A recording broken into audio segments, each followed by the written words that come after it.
Good evening, Council. I'm Kathleen Mallory, Planning and Sustainability Manager, and this evening I'll be giving a presentation on our amendment to the city's safety and hazards element of the city's 2030 general plan.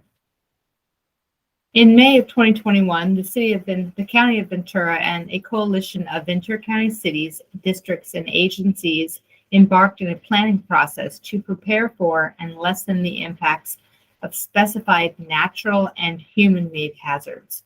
The results of this effort was the production of a federal emergency management agency and California Governor's Office of Emergency Services approved multi-jurisdictional hazard mitigation plan.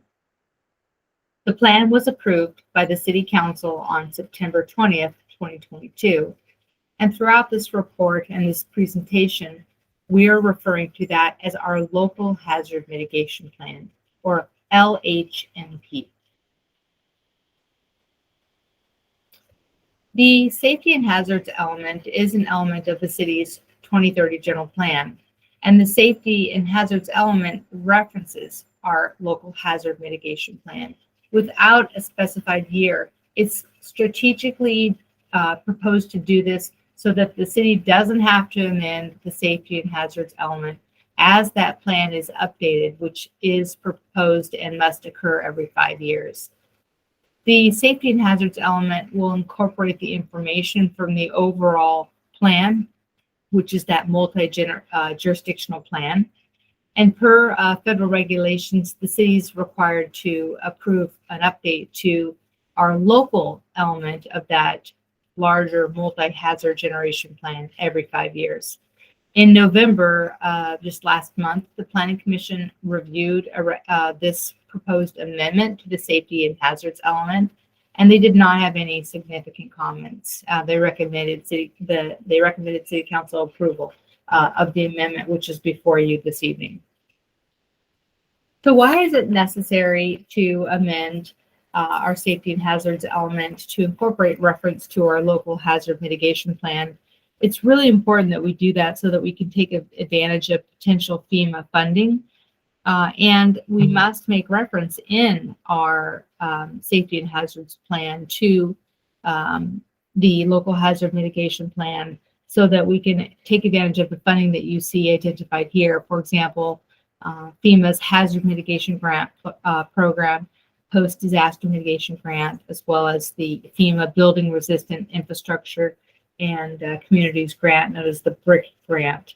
We must make reference to that multi-jurisdictional hazard mitigation plan, and specifically our local elements of that plan, and to be able to apply for and receive future funding in the event there's a natural or man-made hazard.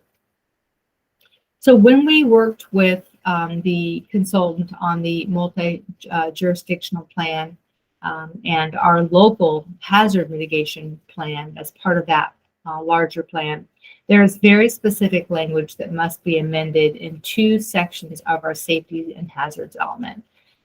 One is Chapter 6, and their proposal is to add all of this italicized language, and this language is proposed to be added verbatim and has met with the approval of the FEMA staffer and the local mitigation plan staff resource agency to put in the necessary language into our safety and hazards element so that we can take advantage of future funding in the event there's a hazard. And this language is verbatim, must go into the safety and hazards element to meet the requirements for grants down the road, including identification of the link, the URL below for the our local hazard mitigation component of that multi-jurisdictional plan. So with that, staff's recommendation, and additionally, one other item is an amendment would be Chapter 9 that basically just summarizes the changes that are identified in Chapter 6. With that, staff's recommendation is that the City Council conduct a public hearing and approve a resolution amending the Safety and Hazards Chapter, Chapter 6, and Implementation Chapter, Chapter 9 of the city's 2030 general plan to make reference to the local hazard mitigation plan, That concludes our presentation this evening, and we're happy to answer any questions.